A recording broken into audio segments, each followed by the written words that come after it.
დღეს ვისაუბრებთ ინგლისის ისტორიაში ყველაზე სასტიკ და დაუნდობელ ომზე. მოვლენა, რომლის შემდეგაც ინგლისის სამეფო ძირეულად შეიცვალა, ისტორიოგრაფიაში ცნობილია როგორც წითელი და თეთრი ვარდების ომი. ზოგიერთი ისტორიკოსი თვლის, რომ ეს სამოქალაქო ომი იყო. სინამდვილეში უბრალო მოსახლეობის უმეტესობა ძირითად ბრძოლებში არ ყოფილა ჩართული. ეს იყო ძალაუფლებისთვის ომი ელიტებსა და დიდგვაროვნებს შორის.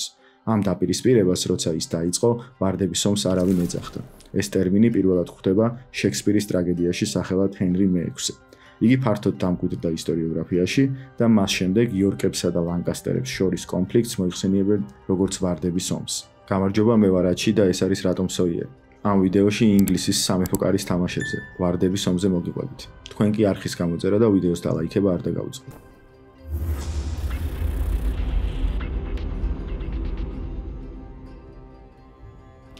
არწერილი მოვლენები განვითარდა მე-15 საუკუნის მეორე ნახევარში. იმ დროს ინგლისი არც ისე სახარბიელო მდგომარეობაში იმყოფებოდა. 1453 წელს დასრულდა 100 წლიანი ომი საფრანგეთის წინააღმდეგ, რომელშიც ინგლისი დამარცხდა. დამარცხებამ შოკში ჩააგდო ინგლისის მოსახლეობა. სამეფომ თითქმის ყველა ტერიტორია დაკარგა კონტინენტურ ევროპაზე. შესაბამისად, დაკარგა მნიშვნელოვანი სავაჭრო წერტილებიც.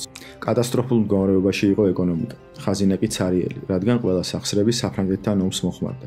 მოსახლეობაში გაზრდილი უკმაყოფილება საბოლოოდ გლეხთა აჯანყებაში გადაიზარდა, რომელსაც სათავეში ჯეკ კეიდი ჩაუდგა. კეიდის შესახებ ძალიან მწირი ცნობები არის შემორჩენილი, თუმცა ვიცით, რომ სამეფო ხელისუფლებამ აჯანყებას სისხლში ჩაახშო, ხოლო მისი მეთაური კი სიკვდილით დასაჯა. ეკონომიკური კრიზისის გარდა, ინგლისს ფართოდ მოედო წაგებული ომის სინდრომი. რაინდები და ჯარისკაცები, რომლებსაც მეფეები 100 წლიან ომში ურიცხვ სიმდიდრეს პირდებოდნენ, სამშობლოში დამარცხებულები დაბრუნდნენ. წარმოიდგინეთ შუა საუკუნეების ადამიანი, რომელიც ბოლო 10 წელია იბრძვის. რას გააკეთებს ის, როდესაც დამარცხებული სამშობლოში დაბრუნდება? ცხადია, მიწის დამუშავებას და მოსავლის მოყვანას ის არ დაიწყებს. გააგრძელებს იმას, რასაც ბოლო წლები აკეთებდა, ბრძოლას. ამ დროს ინგლისში, გარდა მეფისა, რამდენიმე ძლიერი ფეოდალია, რომლებიც საკუთარ არმიებს ფლობენ. შესაბამისად, ომიდან დაბრუნებული ვეტერანები ამ არმიებში საკუთარ ადგილს მარტივად პოულობენ. ფეოდალებს შორის კი ნებისმიერი სადაო საკითხი ლოკალური შეტაკებებით სრულდება. ამ ყველაფერს ამწოვებდა ინგლისის მონარქ ჰენრი მე-6-ის უნიათო და არაეფექტური მმართველობა. იგი იყო პლანტაგენეტების დინასტიის წარმომადგენელი მეფე ლანკასტერთა სახლიდან. ჰენრი მე-6 9 თვის ასაკში გახდა ინგლისის მეფე, როდესაც მისი სახელოვანი მამა ჰენრი მე-5 მოულოდნელად გარდაიცვალა. მცირეწლოვნობის პერიოდში მონარქის მაგივრად ქვეყანას რეგენტები და მეფის მრჩევლები მართავდნენ. ჰენრი მე-6 იყო მშვიდობის მოყვარე, ღრმად რელიგიური, თითქმის მონასტრული ბუნების პიროვნება. არ უყვარდა ომი, პოლიტიკა და სამხედრო საქმე. ვერ უმკლავდებოდა დიდგვაროვანთა დაპირისპირებებს. 1453 წელს 31 წლის ასაკში მეფემ განიცადა მძიმე ფსიქიკური შეტევა, რომლის გამოც გონებრივად ჩამოშორდა რეალობას და რამდენიმე თვის მანძილზე ვერც საუბრობდა და ვერც იაზრებდა თუ რა ხდებოდა მის ირგვლივ. მეფის მაგივრად სახელმწიფოს მისი მეუღლე მარგარიტა ანჟუელი მართავდა. ძლიერი და ამბიციური ქალი, რომელიც ქმრის ნაცვლად აწარმოებდა რეალურ პოლიტიკას. როდესაც მეფეს სუსტია, ძალაუფლების ვაკუუმს იკავებენ მსხვილი ფეოდალები, მათ შორის კი მუდმივი დაპირისპირება მიმდინარეობს. 1454 წელს, მაშინ როდესაც მეფე ფსიქიკურად აშლილი იყო, ინგლისის ტახტზე აღზევდა რიჩარდ იორკი, ინგლისის ყველაზე მდიდარი ფეოდალი. დიდებულთა კრებამ იგი დანიშნა ლორდ პროტექტორად, ანუ ქვეყნის რეალურ მმართველად. ამ მოვლენამდე 7 წლით ადრე რიჩარდ იორკი ირლანდიაში გაგზავნეს, ვითომ წესრიგის დასამყარებლად და გადასახადების ასაკრებად. თუმცა რეალური მიზეზი მისი სამეფო ტახტისგან ჩამოშორება იყო, რადგან იორკის ჰერცოგს შეეძლო ლეგიტიმური პრეტენზია ჰქონოდა ტახტზე. იგი იყო მეფე ედვარდ მე-3-ის შვილთა შვილი, სწორედ იმ მეფის, რომელმაც 100 წლიანი ომი წამოიწყო საფრანგეთთან. დედოფალ მარგარიტა ანჟუელს არ აწყობდა ტახტის ლეგიტიმური კონკურენტები, რადგან მისი ქმრის შემდეგ სურდა გვირგვინი მისსავე შვილს, პრინც ედვარდს გადასცემოდა. სწორედ ამიტომ დედოფლის მთავარი საყრდენი გახდა სომერსეტის ჰერცოგი ედმუნდ ბოფორტი, მეორე ყველაზე მსხვილი და მდიდარი ფეოდალი ინგლისში, რომელიც მუდმივ დაპირისპირებაში იმყოფებოდა რიჩარდ იორკთან. 1454 წლის ბოლოს ჰენრი მე-6-ს საღი გონება დაუბრუნდა. მან რიჩარდ იორკი თანამდებობიდან გადააყენა და განდევნა ლონდონიდან. ლორდ პროტექტორად კი სომერსეტის ჰერცოგი ედმუნდ ბოფორტი დანიშნა. იმ დროს ჭორები ვრცელდებოდა, რომ სომერსეტის ჰერცოგი მეფის ცოლის, მარგარიტა ანჟუელის საყვარელი იყო, ხოლო პრინცი ედვარდი დედოფალმა სწორედ ბოფორტისგან გააჩინა. ეს ჭორები გარკვეულწილად რიჩარდ იორკსაც აძლევდა ბრძოლის დაწყების ლეგიტიმაციას, მით უმეტეს მაშინ, როდესაც მის გარშემო საკმაოდ ძლიერი ფეოდალები იკრიბებოდნენ, რომლებიც უკმაყოფილოები იყვნენ მონარქისა და მისი მეუღლის პოლიტიკით. ერთ-ერთი ასეთი ძლიერი და მდიდარი ფეოდალი იყო რიჩარდ ნევილი, იგივე გრაფი უორვიკი, ზედმეტსახელად მეფეთა შემქმნელი. ადამიანი, რომელმაც რამდენჯერმე შეიცვალა თავისი პოზიცია ვარდების ომში და საბოლოოდ შეეწირა კიდეც თავის ინტრიგებს. თავდაპირველად იგი ლანკასტერების მხარეს იკავებდა და პირნათლად ასრულებდა მეფის ბრძანებებს. გრაფი უორვიკი იყო რიჩარდ იორკის ნათესავი, მაგრამ ეს ხელს არ უშლიდა მის წინააღმდეგ წასულიყო. იგივე ლოგიკით იორკები და ლანკასტერები ერთი დინასტიური ხის ორი განაყოფი შტოა, მაგრამ ეს სამავდოდ ხელს არ შეუშლით მათ ერთმანეთი ამოწყვეტა. რიჩარდ ნევილს დედოფალ მარგარიტა ანჟუელთან დაპირისპირება მოუვიდა. სავარაუდოდ იმის გამო, რომ დედოფლის ფავორიტი სომერსეტის ჰერცოგი იყო. გრაფს კი სამეფოში მესამე კაცად ყოფნა არ აკმაყოფილებდა. 1455 წლის გაზაფხულზე დაძაბულობამ პიკს მიაღწია. მხარეებმა ჯარების შეკრება დაიწყეს. სომერსეტის ჰერცოგი ედმუნდ ბოფორტი მეფის ძალებს ჩაუდგა სათავეში. არმიის რაოდენობა 2000 კაცი იყო. რიჩარდ იორკის მხარეს 3000 კაცი იბრძოდა. მათში შედიოდა რიჩარდ ნევილის ძალებიც, რომელმაც ზურგი აქცია მეფეს და იორკის ჰერცოგის მხარე დაიჭირა. ძალები იმდენად თანაბარი იყო, რომ უორვიკის გრაფის იორკებისკენ გადასვლა შეიძლება გადამწყვეტიც კი გამოდგა. ჯარები ერთმანეთს ქალაქ სენტ ალბანსში დაუპირისპირდა. ბრძოლა 1 საათზე ნაკლები გაგრძელდა და იორკების გამარჯვებით დასრულდა. ედმუნდ ბოფორტი, იგივე სომერსეტის ჰერცოგი, ბრძოლაში მოკლეს. მისი ლაშქარი დაიშალა. ჰენრი მე-6 იორკისტებმა ტყვედ ჩაიგდეს, თუმცა სამართლიანად მოექცნენ და ტახტზე დააბრუნეს.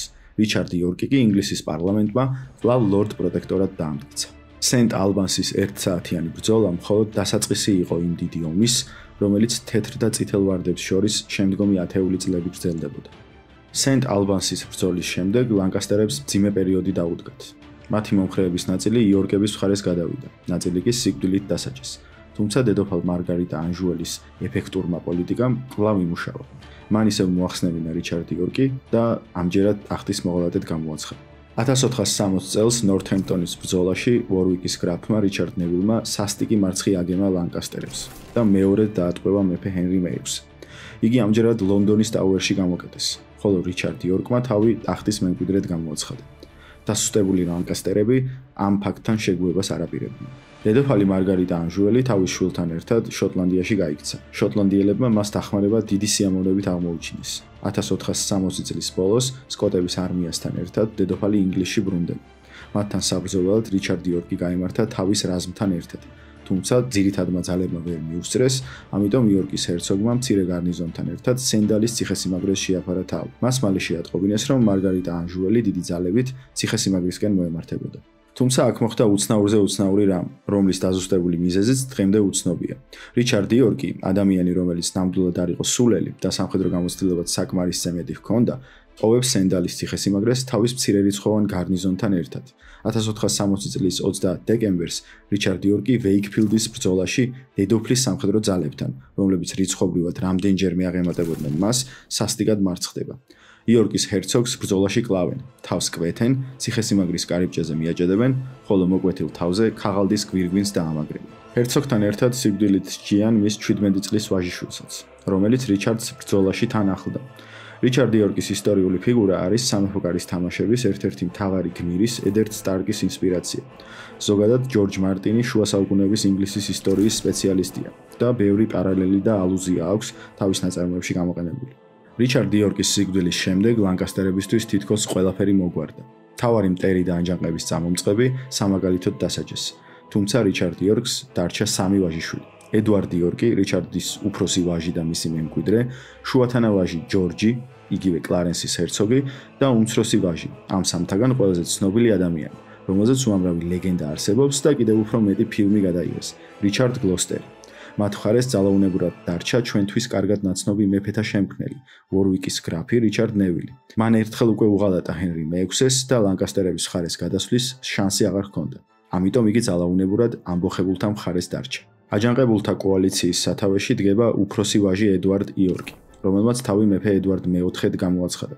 თავდაპირველად ისინი გენერალურ ბრძოლაში არ შედიან, მეთოდურად უტევენ და იღებენ ლანკასტერების მხარდამჭერთა სიმაგრეებს, რათა მოწინააღმდეგე მომარაგების და სამხედრო რესურსების კრიზისში შეიყვანონ. საბოლოოდ 1461 წლის 29 მარტს ტაუნტონთან იმართება გენერალური ბრძოლა. ეს იყო იმ დრომდე ინგლისის ისტორიაში უპრეცედენტოდ მრავალრიცხოვანი არმიების შეტაკება. აგრეთვე რეკორდული მსხვერპლის თვალსაზრისით. ლანკასტერების მხარეს დაახლოებით 40,000-მდე, ხოლო იორკების მხარეს 35,000 კაცამდე იყო მობილიზებული. ედვარდ მეოთხე მამის და ძმის სიკვდილის გამო შურისძიებით იყო აღსილი.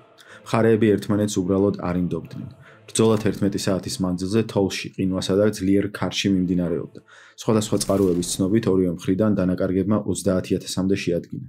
თუ გავიხსენებთ იგივე სენტ ალბანსის ბრძოლას, იგი უბრალოდ პატარა ქალაქის ქუჩებში მიმდინარე მცირე შეტაკებები იყო, ტაუტონის ბრძოლასთან შედარებით. იორკებმა მოწინააღმდეგე ძალების აბსოლუტური უმრავლესობა ბრძოლაში გაანადგურეს. მეტიც, გაქცეულებსაც დაედევნენ და უმოწყალოდ უსწორდებოდნენ. საბოლოოდ დამაჯერებელი გამარჯვება ედვარდ მეოთხეს დარჩა. იგი ტრიუმფით შევიდა ლონდონში და მეფედ ეკურთხა, ხოლო ვორვიკის გრაფი რიჩარდ ნევილი მეფის მთავარ მრჩევლად დაინიშნა.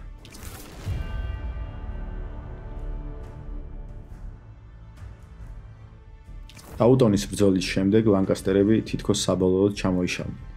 მეფე ჰენრი მე-6 და მისი მეუღლე მარგარიტა ანჟუელი კვლავ შოტლანდიაში გაიქცნენ.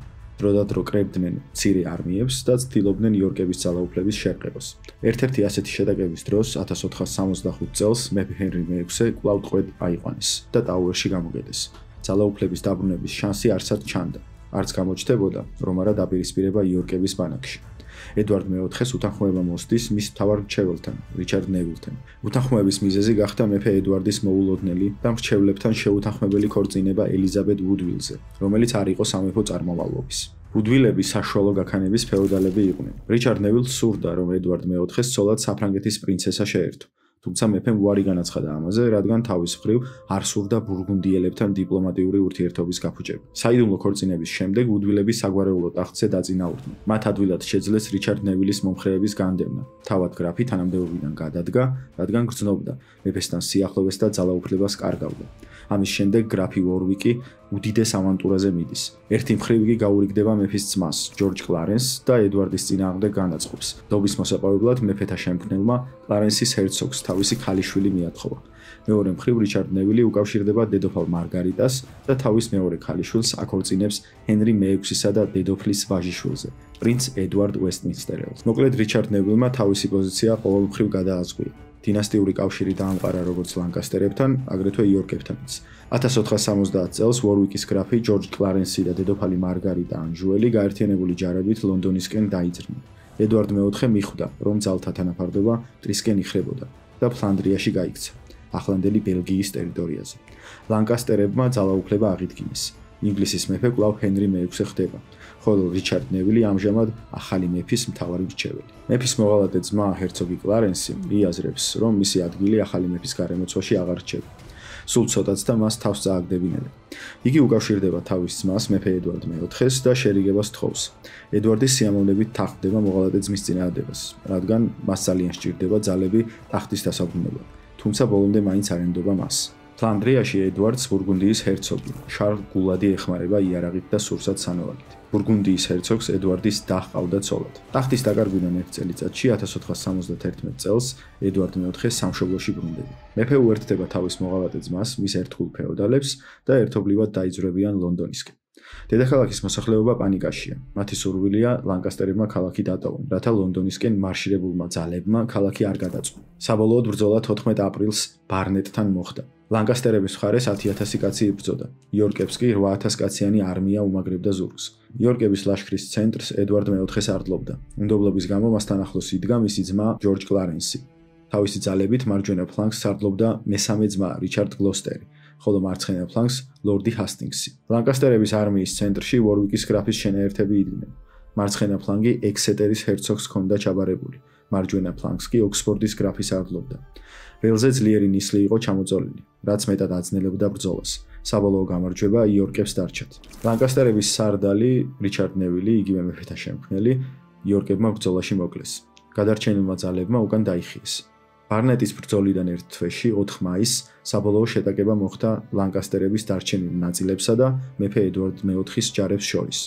ბრძოლა ტიუქსბერისთან გაიმართა. ლანკასტერებს ახალგაზრდა პრინცი ედვარდ ვესტმინსტერელი სარდლობდა. ძალები თითქმის თანაბარი იყო. ორივე მხარეს დაახლოებით 6,000-6,000 კაცი ჰყავდა. თუმცა ბრძოლაში გამოუცდელმა პრინცმა ვერაფერი გააწყო ძმები იორკების წინააღმდეგ და იგი ბრძოლაში დაიღუპა. დედოფალი მარგარიტა ანჟუელი კი ტყვედ ჩავარდა და ტაუერის ციხეში გამოკეტეს. თუმცა 1475 წელს საფრანგეთის მეფე ლუი მე-11-მ მარგარიტა ანჟუელის სანაცვლოდ 50,000 ეკიუ გადაიხადა გამოსასყიდის სახით, დაახლოებით 175 კილოგრამი ოქრო. დედოფალი ტყვეობიდან გათავისუფლდა და საფრანგეთში დაბრუნდა, სადაც სიცოცხლის ბოლომდე დარჩა. პატიმრობაში მყოფი ჰენრი მე-6 1471 წლის 21 მაისს ტაუერში მოკლეს, სავარაუდოდ ედვარდ მე-4-ის ბრძანებით.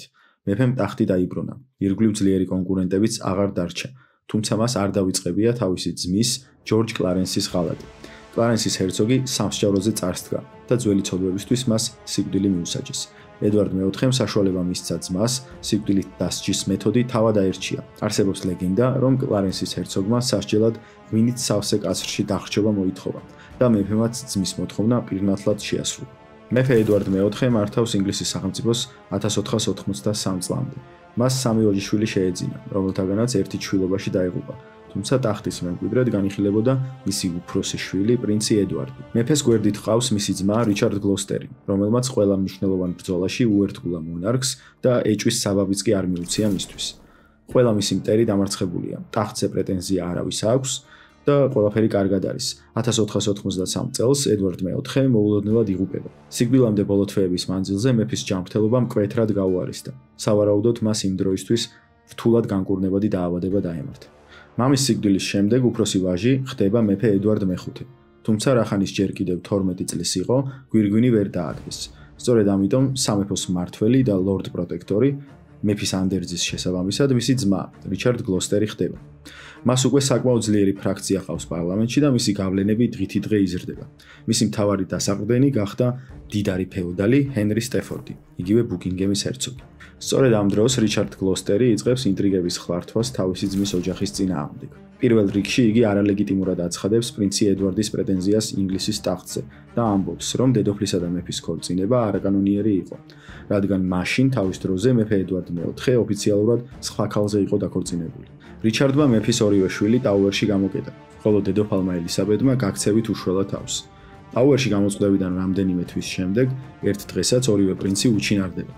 მათ ადგილს სამყოფელს ვერავინ აკურებს. ეჯგარეშია, რომ ამ ყველაფერში რიჩარდ გლოსტერის ხელი ერია, რადგან მისი ძალაუფლებისთვის ეს ბავშვები პირდაპირ საფრთხეს წარმოადგენენ. საინტერესო ფაქტია, რომ 2 საუკუნის შემდეგ, როდესაც ლონდონის ტაუერის რესტავრაციას აკეთებენ, სამუშაოების დროს კიბის ქვეშ 2 მცირეწლოვანი ბავშვის ნეშტს აღმოაჩენენ. ნეშტები ვესტმინსტერის სააბატოში გადაასვენეს, თუმცა გენეტიკური ტესტირება არასდროს ჩატარებულა. უმეფოდ და უმემკვიდრეოდ დარჩენილი ინგლისის პარლამენტი იძულებული გახდა, რომ მეფედ ლორდ პროტექტორი ეკურთხებინა და იგი გახდა რიჩარდ მე-3. მომავალში ის ხდება შექსპირის ტრაგედიის ლიტერატურული გმირი. აღწერილია როგორც კუზიანი, სადისტი, მკვლელი და დაუნდობელი მეფე. სადისტი და მკვლელი ალბათ იყო კიდეც, თუმცა კუზიანი ნამდვილად არ ყოფილა. ეს თანამდებობით ვიცით. იგი იყო ბრწყინვალე სამხედრო, თუმცა საშინლად ეჭვიანი მმართველი და კიდევ უფრო ცუდი დიპლომატი. მან ყველასთან გაიფუჭა ურთიერთობა როგორც საგარეო, ასევე საშინაო ასპარეზზე. ყველაფერი გააკეთა იმისთვის, რომ თავის წინააღმდეგ განეწყო თავისივე მოკავშირეები. რიჩარდ მე-3-მ სულ 2 წელი იმეფა. ამ მცირე ხნის მანძილზე მან იმდენი მოახერხა, რომ ფეოდალების უდიდესი ნაწილი აჯანყების პირას მიიყვანა. ბოლოს მისი ერთგული ბუკინგემის ჰერცოგი ჰენრი სტეფორდიც კი განუდგა მას. იგი დაუკავშირდა ედვარდ მე-4-ის ქვრივს განდევნილ დედოფალ ელისაბედ ვუდვილს და მასთან ალიანსი შეკრა რიჩარდის წინააღმდეგ. მეფის დასამხობად ძალები ჯერ კიდევ არ იყო საკმარისი, თუმცა სწორედ ამ დროს ასპარეზზე გამოჩნდა ჰენრი ტუდორის ფიგურა, რომელიც იმ პერიოდში საფრანგეთის პროვინცია ბრეტანში იყო განდევნილი. ჰენრი ტუდორი მამის მხრიდან იყო ძლიერი უელსელი ფეოდალის ედმუნდ ტუდორის შვილი. მამის ხაზი არანაირად არ უწყობდა ხელს ტახტის მემკვიდრეობაზე პრეტენზია ჰქონოდა მას, რადგან უელსელებს ინგლისელები ბარბაროსებად აღიქვამდნენ. ჰენრის დედა, ლედი მარგარეტ ბუფორტი, იყო მეფე ედვარდ მე-3-ის მეოთხე ვაჟის, ჯონ გენტელის პირდაპირი შთამომავალი, რომელიც ლანკასტერების შტოს ეკუთვნოდა. თუმცა ჰენრის სამეფო ლეგიტიმაციისთვის ეს ყველაფერი არ იყო ბოლომდე საკმარისი. ლეგიტიმაციის გასაძლიერებლად ჰენრი ტუდორი დაუკავშირდა ქვრივ დედოფალ ელისაბედს და რიჩარდის წინააღმდეგ დახმარება შესთავაზა. საპასუხოდ ქვრივმა დედოფალმა თავის ქალიშვილზე დაქორწინება შესთავაზა, რომელიც გვარით იორკი იყო, შესაბამისად ჰქონდა სამეფო გვარი. საფრანგეთში ჰენრი ტუდორის გარშემო მნიშვნელოვანი ძალების კონცენტრირება ხდება. საფრანგეთის სამეფო კარიმს უყედ აფინანსებდა მას. ისინი ტუდორს დაეხმარნენ როგორც ფინანსური რესურსით, აგრეთვე იარაღით, საბრძოლო აღჭურვილობითა და გემებით ბრიტანეთის კუნძულზე გადასასვლელად. 1783 წელს ბუკინგემის ჰერცოგმა აჯანყება წამოიწყო რიჩარდ მესამის წინააღმდეგ. მას იმედი ჰქონდა, რომ ჰენრი ტუდორის ძალები საფრანგეთიდან მოუსწრებდნენ, თუმცა ძლიერი შტორმის გამო ტუდორი ვერ დაეხმარა მოკავშირეს. ბუკინგემის ჰერცოგი დამარცხდა, იგი ბრძოლაში შეიპყრეს და საჯაროდ თავი მოჰკვეთეს. 2 წლის შემდეგ 1785 წლის ზაფხულში ჰენრი ტუდორი საბოლოოდ გადავიდა ბრიტანეთის კუნძულზე. მან 6000 კაციანი არმია უელსში გადაიყვანა, სადაც მალევე მიიღო ადგილობრივთა მხარდაჭერა და საბოლოოდ დაიძრა ნოტინგემისკენ, სადაც რიჩარდ მესამის ძალები იყო გამაგრებული. ჯარები ერთმანეთს ბოსვორტის ველზე შეხვდნენ. რიჩარდ მესამეს ჰქონდა ინფორმაცია, რომ მისი ერთ-ერთი ძლიერი მოკავშირე, ლორდი სტენლი, ფარულ მიმოწერას აწარმოებდა ჰენრი ტუდორთან. იმისათვის, რომ სტენლის ღალატი გულში არ გაევლო, მეფემ მისი ვაჟიშვილი მძევლად აიყვანა. თუმცა ამან არ იმუშავა. ლორდი სტენლი პირდაპირ ბრძოლის ველზე მიატოვებს რიჩარდს და თავისი შენაერთით ფლანგიდან დაარტყამს ინგლისის მეფეს. ბრძოლა ჰენრი ტუდორის გამარჯვებით სრულდება. მიხვდა რა რომ მარცხდებოდა, რიჩარდ მესამემ თავისი ერთგული რაინდები შემოიკრიბა და ბოლო შეტევა განახორციელა მტრის ცენტრისკენ. რიჩარდ იორკი ბრძოლაში დაეცა და ჰაროლდ მეორე გუდვინსონის შემდეგ მეორე და უკანასკნელი ინგლისის მეფე გახდა, რომელიც ბრძოლის ველზე დაიღუპა. რიჩარდ მესამის სიკვდილის შემდეგ ჰენრი ტუდორი ინგლისის ტახტზე ავიდა და გახდა ჰენრი მე-7. იგი დაქორწინდა ედვარდ მე-4-ის შვილზე ელიზაბეტ იორკელზე, რითაც გაიმყარა საგვარეულო ლეგიტიმაცია და შექმნა ახალი ტუდორების დინასტია. ძალაუფლების გასამტკიცებლად გამარჯვებულის პოზიციიდან ჰენრი ტუდორმა ისტორიაც მნიშვნელოვნად გადაწერა და თავის პროპაგანდას მოარგო. მთავარი მტრის ხატად აწუყვე დამარცხებული რიჩარდ მესამე აქცია. იგი წარმოსახեց როგორც ბოროტი, ტირანი, ინტრიგანი და კანონიერი მემკვიდრე ბავშვების მკვლელი. აღწერილი იყო როგორც ფიზიკურად დამახინჯებული, რაც სიმბოლურად მიანიშნებდა მის გარყვნილ ბუნებაზე. ელისაბედ იორკელის ცოლად შერთვა ჰენრი წარმოაჩინა თითქოს ელისაბედმა მიიღო მისი ლეგიტიმურობა და არა პირიქით. რეალურად ელისაბედ იორკის მემკვიდრეობა ტახტზე გაცილებით ძლიერი და პირდაპირი იყო, თუმცა ჰენრიმ ისეთი რაკურსით წარმოაჩინა, როგორც თავად აწყობდა. ქორწინების შემდეგ ჰენრი ტუდორმა ახალი სამეფო გერბი შექმნა, სადაც ერთ სიმბოლოში გაერთიანა თეთრი და წითელი ვარდი. ამით ხალხს აჩვენა, რომ ინგლისში ომი დასრულდა. სამეფო გამთლიანდა, ხოლო დაპირისპირებული იორკები და ლანკასტერები მისი სახით გაერთიანდნენ. ჰენრი მე-7-ის გამეფებით ინგლისში მრავალწლიანი ქაოსი დასრულდა. ომმა გაანადგურა ბევრი ძველი ძლევამოსილი საგვარეულო. ტუდორმა ფეოდალებზე კონტროლი გაამკაცრა, ცენტრალიზებული მმართველობა დაამყარა. დაიწყო მეფის როგორც ხელშეუხებელი ძალის კონცეფციის ჩამოყალიბება და აღზევდა აბსოლუტიზმი. ომისგან დაზარალებულმა უბრალო მოსახლეობამ დამყარებულ სტაბილურობაში შვება იგრძნო და შეუდგა ეკონომიკის აღმშენებლობას. ვარდების სისხლიანი ომით და ახალი დინასტიის დამყარებით ინგლისში დასრულდა ფეოდალიზმი და საფუძველი ჩაეყარა იმ დროისთვის მოდერნულ ცენტრალიზებულ აბსოლუტურ მონარქიას. ძალიან დიდი მადლობა რომ გვიყურებთ. არ დაგავიწყდეთ არხის გამოწერა და ვიდეოს დალაიქება. აგრეთვე დაგვიწერეთ კომენტარებში, რომელმა ისტორიულმა პირმა რომელი პერსონაჟი გაგახსენათ სამეფო კარის თამაშებიდან. შემდეგ ვიდეოში შევხვდებით.